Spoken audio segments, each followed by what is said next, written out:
आपके संग रहने पर समय का पता ही नहीं चलता। गगन विहार करते करते पूरी रात भी बीत गई। देवी पार्वती, पूर्व दिशा से उगने वाला आज का सूर्य आपके लिए ब्रह्म ज्ञान का महान संदेश लेकर आया है। तो क्या ब्रह्म ज्ञान मुझे आज ही मिलेगा? हाँ देवी, हमने निश्चय किया है कि इन्हीं हिममणित पर्वत श्रेणियों के एक हिम पाषाण कंदरा में हम तुम्हें वो ब्रह्म ज्ञान प्रदान करेंगे जिसे पाने की आकांक्षा में विगत कई दिनों से तुम्हारे हृदय में द्वंद्व चल रहा है।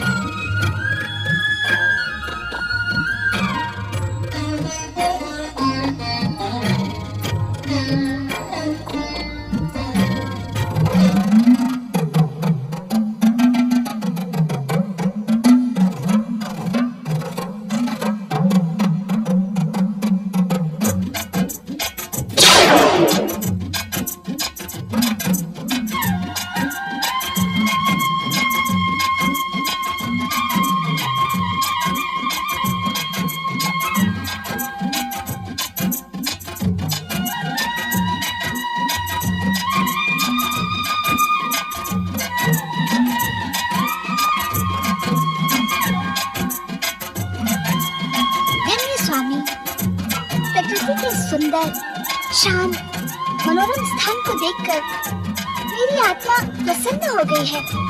देवी पार्वती, ब्रह्म ज्ञान प्राप्त करने के उद्देश्य से तुम जिस गुफा में खड़ी हो वो प्रकृति के गूढ़तम रहस्य से भी अधिक गूढ़ और रहस्यमयी। इस सुंदर स्थान की ऐसी क्या विशेषता है स्वामी? इस स्थान का रहस्य आज से पूर्व किसी के सामने उल्लेखित नहीं किया गया है।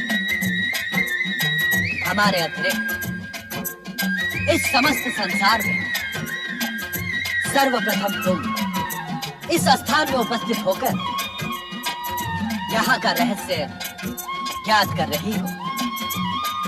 उस रहस्य को ज्ञात करने के लिए मैं उद्विग्न हो रही हूँ स्वामी। तुम्हारी उद्विग्नता स्वाभाविक है पार्वती। पर्वतराज हिमालय के अत्यंत कठिन, गूढ़ तथा हिम से ढके मार्गों में स्थित यह पवित्र गुफा अमरेश्वर के रूप में हमारा अत्यंत रहस्यमयी एकांत निवास स्थान है। ये आप क्या कह रहे हैं स्वामी? हम सत्य कह रहे हैं देवी पार्वती। हमारे अतिरिक्त किसी भी जीवात्मा को अब तक यहाँ आने का विधान नहीं। निस्संदेह स्वामी, ब्रह्म ज्ञान प्राप्त करने के लिए मैं विगत दिनों से व्यग्र हूँ, किंतु आपके इस रहस्यमय एकांत निवास का रहस्य जानने को उत्सुक हूँ। देवी पार्वती, सृष्टि निर्माण के उपरांत जब जीवन के साथ मृत्यु भी अस्तित्व में आई, तब मृत्यु एवं अंतकाल देवताओं को भी भयभीत करने लगा। भयभीत देवगण हमारी शरण में आए। तब हमने देवताओं को मृत्यु के भय से उबारने के लिए सदा अपने मस्तक पर सुशोभित चंद्रमा को निचोड़ा। अद्भुत, आश्चर्यजनक। निश्चित ही सदा आपके मस्तिष्क का स्पर्श पाने वाले चंद्रमा में अमृत विद्यमान होगा।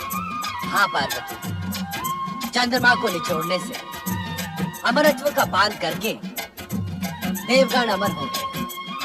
परंतु भोलेनाथ, इस पावन कथा का इस पवित्र अमरेश्वर गुफा से क्या संबंध?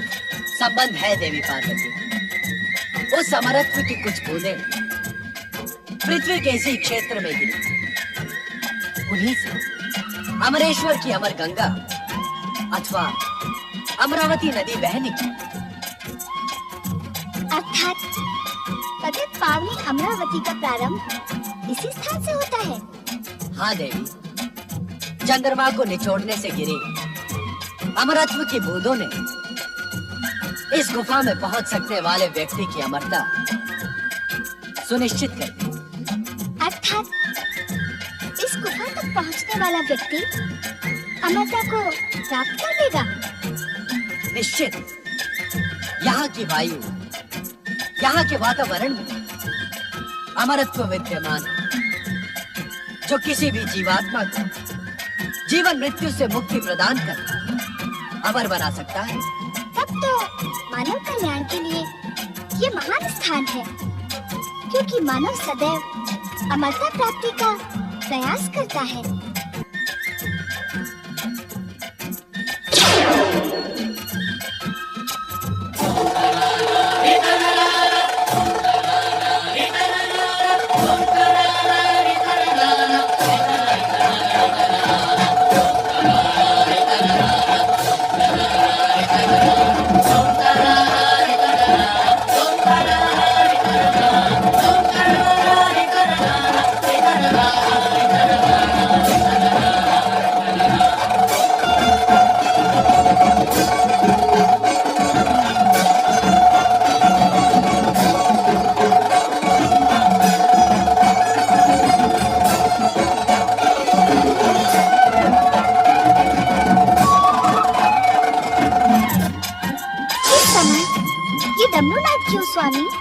देवी पार्वती, जिस प्रकार इस पवित्र गुफा में आने वाला जीव अमर हो सकता है, उसी प्रकार किसी भी जीव के कानों में दिव्य ब्रह्म ज्ञान पड़ जाने से वो ब्रह्मज्ञानी बन इस सृष्टि की समस्त व्यवस्था को छिन्न भिन्न कर सकता है।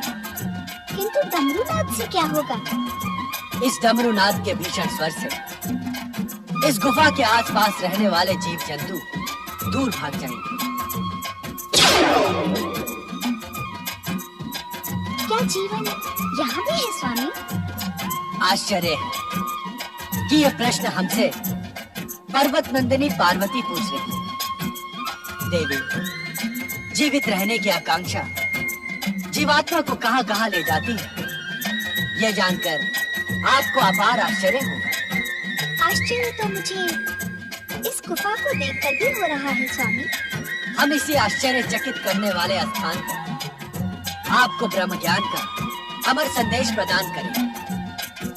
इसी कारण भविष्य में यह गुफा अमरनाथ धाम के रूप में प्रसिद्ध होगी। जय अमरनाथ धाम। आज हमारे प्रिय मास श्रावण की पूर्णिमा थी। आज के दिन जो श्रद्धालु शिव भक्त हमारी प्रेरणा प्राप्त कर यहाँ हमारे प्रतीक शिवलिंग के दर्शन करेगा, उसे अमरता के साथ ही साथ वैसा ही दिव्य ज्ञान प्राप्त होगा जैसा अब हम तुम्हें प्रदान करेंगे। अर्थात क्या अब प्रत्येक वर्ष श्रावण पूर्णिमा पर यहाँ आपका प्रतीक पूर्ण हिम शिवलिंग अवतरित होगा? हाँ देवी, आज से प्रत्येक वर्ष श्रावण माह में चंद्रमा के बढ़ने के साथ ही साथ मेरा प्रतीक हिम शिवलिंग अवतरित होकर पूर्णिमा के दिन पूर्ण होगा तथा चंद्रमा के घटने के साथ ही अमावस्या तक मुझ में विलीन हो जाएगा।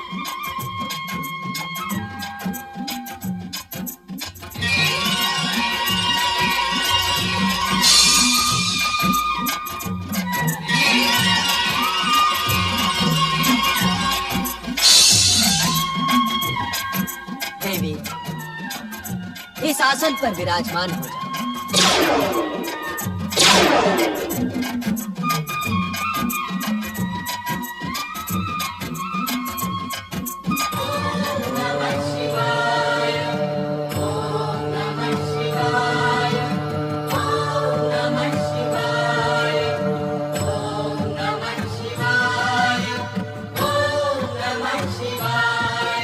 ब्रह्म ज्ञान की कथा अत्यंत रहस्यमय तथा कठिन है। हम ये ज्ञान तुम्हें समाधि अवस्था में प्रदान करेंगे। इसे कहते हुए हमें तथा सुनते हुए तुम्हें रोमांच का अनुभव। अतः सुनने की सहमति का ओंकार घटे, जिससे हमें ये ज्ञात है कि तुम ध्यान से ब्रह्म कथा सुन रही हो। जो आज्ञा। शक्ति स्वरूपा पार्वती, तुम्हें ये ज्ञात हो कि पूर्व काल में हमने अपने निर्गुण दिव्य तेज से पंचक्रोशी नगरी का निर्माण किया। इसी पंचक्रोशी नगरी में श्री हरि विष्णु पुरुष के रूप में प्रकट होकर हमारे पंचाक्षरी मंत्र का प्रणव सहित ब्रह्म ज्ञान की साधना करते हुए जप करते नमः शिवाय। हमारे इस पंचाक्षरी मंत्र निरंतर जप से एक दिव्य ध्वनि का निर्माण हुआ।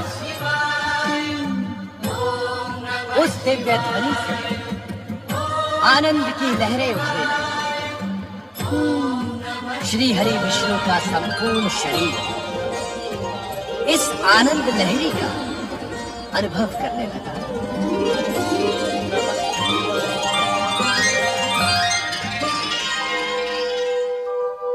उनके शरीर से पवित्र ओंकारमय ध्वनि निकली।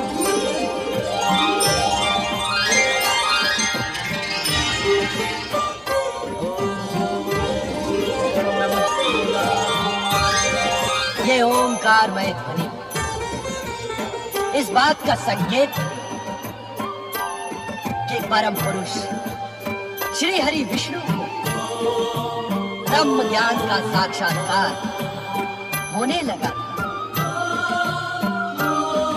ये ब्रह्म ज्ञान शिव का स्वरूप है। जो जीवात्मा मुझ परमात्मा स्वरूप के इस ब्रह्म ज्ञान अपने हृदय में स्थित देख ले, वो साक्षात हमें अर्थात शिव तत्व को प्राप्त कर लेगा। देवी पार्वती लोक कल्याण तथा निरंतर शिव भक्ति में प्रयत्नशील शुद्ध आत्माओं, निर्मल मन और सात्विक बुद्धि वालों को शीघ्र ही शिव तत्व की प्राप्ति हो जाती है।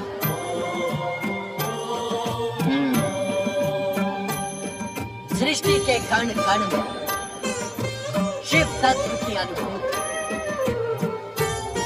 प्राणी मात्र की श्रद्धा और भावनाओं को आहत न कर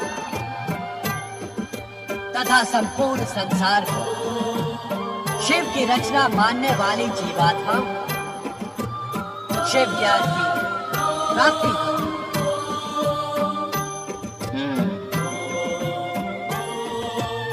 अपने को श्रेष्ठ और दूसरे को निकृष्ट न मानना, तप, जप और पवित्रता की ओर अग्रसर होने वालों के मार्ग में बाधक न बनने वाली अहंकार रहित जीवात्माओं को शिव भक्ति की प्राप्ति होगी। शिव तत्व, शिव ज्ञान और शिव भक्ति की प्राप्ति से मन, आत्मा और बुद्धि तेजस्वी तथा ओजस्वी बन जाती है। इतना प्राप्त कर लेने पर कुछ भी प्राप्त करना शेष नहीं बचता। शिव तत्व, शिव ज्ञान और शिव भक्ति को प्राप्त करने का एकमात्र मार्ग है शिव चरणों में अपना जीवन समर्पित कर निरंतर हमारे पंचाक्षरी मंत्र ओम नमः शिवाय का जाप कर। हमारे इस पंचाक्षरी मंत्र ओम नमः शिवाय में संसार का सर्वश्रेष्ठ ज्ञान समाहित।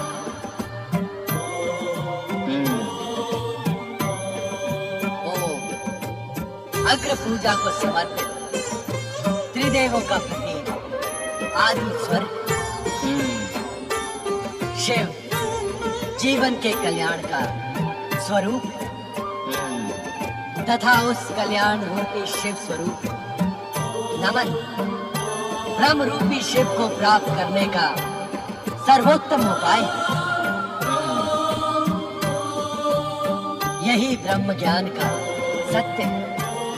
यही शिव की सुंदर रचना मेरे द्वारा प्रकट सत्यम शिवम और सुंदरम से युक्त यह ब्रह्म ज्ञान उन्हीं महाभागों को प्राप्त होता है जो मेरे स्वरूप में अगाध श्रद्धा रखते हैं।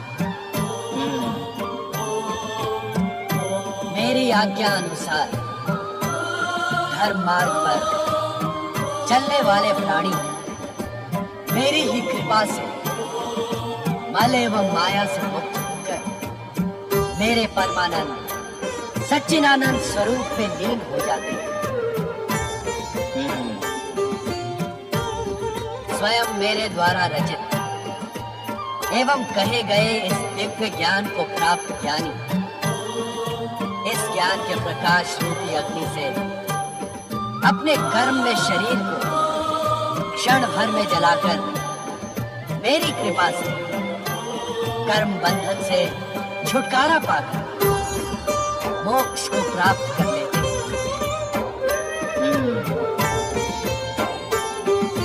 तब इस सृष्टि का गोपनीय से गोपनीय रहस्य भी उसके सम्मुख रहस्य नहीं रह जाता, कारण कि वो स्वयं शिव तत्व प्राप्ति का प्रतीक बन जाता है।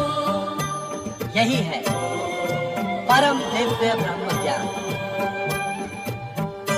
जिसे पाकर तुमने अपनी आत्मा को मुझ परात्पर ब्रह्म में समाहित कर दिया। अब तुम स्वयं शिव तत्व, शिव ज्ञान और शिव भक्ति की प्रतीक हो।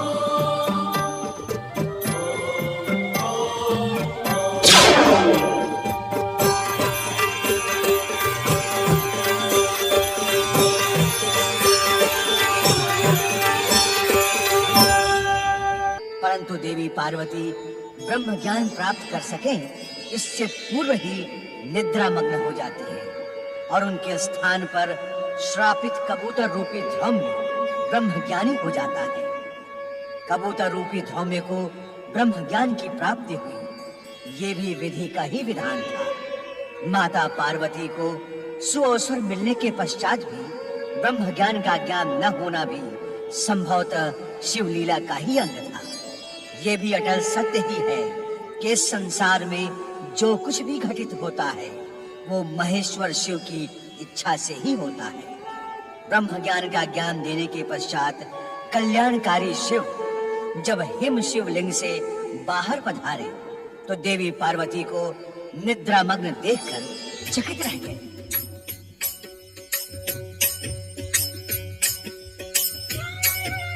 तुम सो रही हो पार्वती, तुम अपनी निद्रा को रोक न सकी। परम शिव तत्व और ब्रह्म ज्ञान की प्राप्ति के स्थान पर तुम्हें निद्रा ही प्रिय है। आश्चर्य है, हमारे प्रत्येक वचन पर हुंकार कौन भर रहा है? कौन है वो प्राणी जो हमारी आज्ञा के बिना इस दिव्य ब्रह्म ज्ञान के संदेश को सुनकर हुंकार भर रहा था? उपस्थित हो।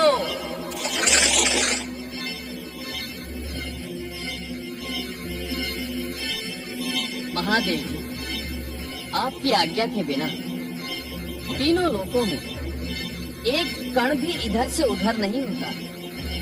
मुझे आपके डमरूनाद द्वारा इस स्थान पर पहुंचने का संदेश मिला। क्या आपकी इच्छा के बिना कपोत जैसा साधारण प्राणी इस भयानक शीत प्रदेश में एक क्षण में जीवित रह सकता है? इसके उपरांत भी यदि मैंने आपकी आज्ञा का उल्लंघन किया हो तो आप मुझे दंड दे भोलेनाथ। मैं पापी आपके दंड का ही योग्य हूँ स्वामी। मन छोटा न करो धामने। ये सारी माया हमने तुम्हें शाप मुक्त और ब्रह्म ज्ञान देने के लिए ही रची थी। ब्रह्म ज्ञान के लिए तुम्हारी पात्रता पहले ही निश्चित हो गई थी। अब तुम अपने गुरु के शाप से मुक्त हुए। ब्रह्म ज्ञानी धामने।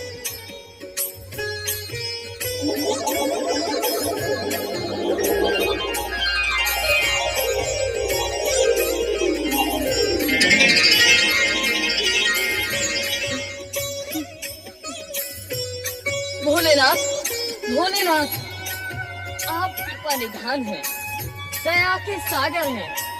शापग्रस्त धोमे को कपोत योनि से मुक्ति देने के लिए आपने कितना कष्ट किया है। आप कैलाश से यहाँ आए। जय जय भोले भंडारी, जय शिव शंकर, जय जय शिव शंकर, जय जय शिव शंकर। ये मैं क्या देख रही हूँ? डमरूनाथ के उपरांत भी इस गुफा में ये युवा ऋषि कैसे प्रकट हो गए? माता, मैं और ऋषि का शिष्य ध्रुव हूँ। भोलेनाथ की प्रेरणा से ही यहाँ उपस्थित हुआ हूँ।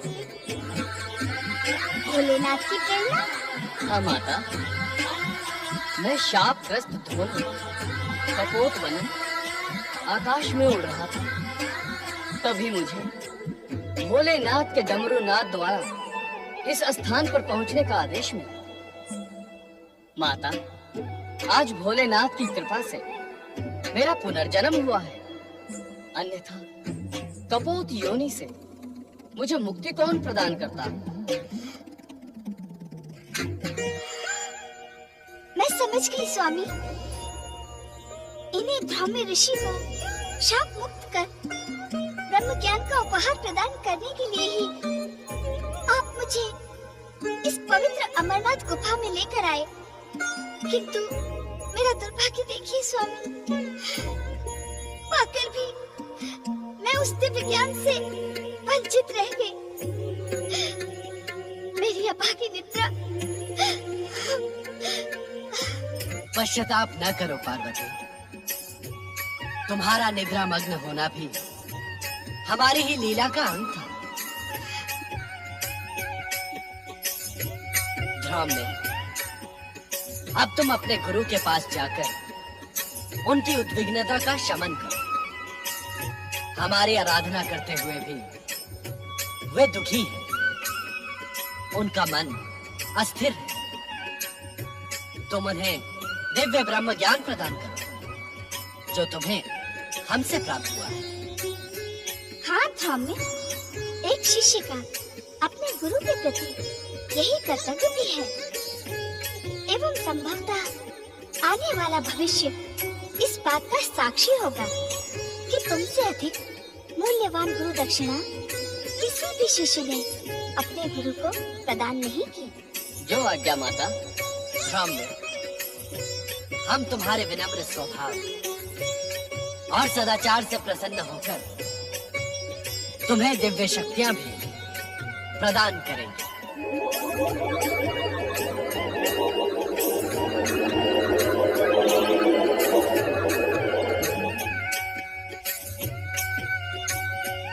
मैं आपकी इस महान कृपा के योग्य नहीं था भोलेनाथ।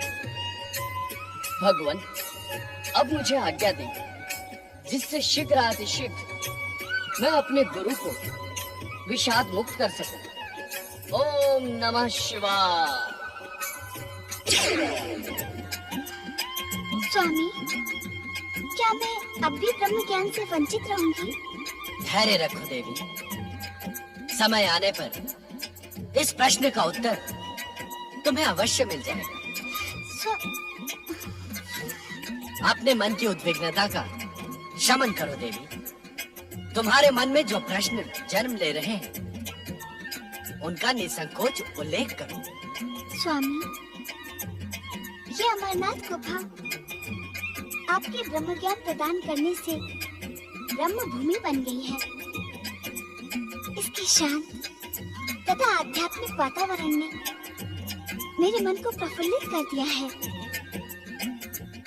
स्वामी, अब मेरा मन यहाँ से जाने को उत्सुक नहीं है। क्या हम इस स्थान पर अनिश्चित काल तक निवास नहीं कर सकते? तनिक अपने नंदी तथा अन्य शिव भक्तों के साथ उन प्रियजनों की भी चिंता करो पार्वती, जो अपने समस्याओं के समाधान के लिए हमारी शरण में कैलाश पहुंचते हैं। हमें कैलाश पर ना पाकर सभी भक्त एवं प्रियजन भी ब्रह्म ज्ञान के लिए प्रयत्नशील होंगे। इससे उन सबका कल्याण होगा। माँ के हृदय में ममता का ही वास होता है। जो ज्ञान तुम स्वयं प्राप्त न कर सकी, उसे अपने भक्तों को प्राप्त कराने के लिए कितनी ललायत हो तुम। तुम्हारी इच्छा का सम्मान करते हुए हम तब तक यहाँ निवास करेंगे जब तक तुम स्वयं कैलाश जाने की इच्छुक नहीं होती। किंतु क्या स्वामी? हम यहाँ इस रूप में न रहकर हमारे प्रतीक हिम निर्मित शिवलिंग में ज्योति स्वरूप में निवास करेंगे। जो आज्ञा स्वामी।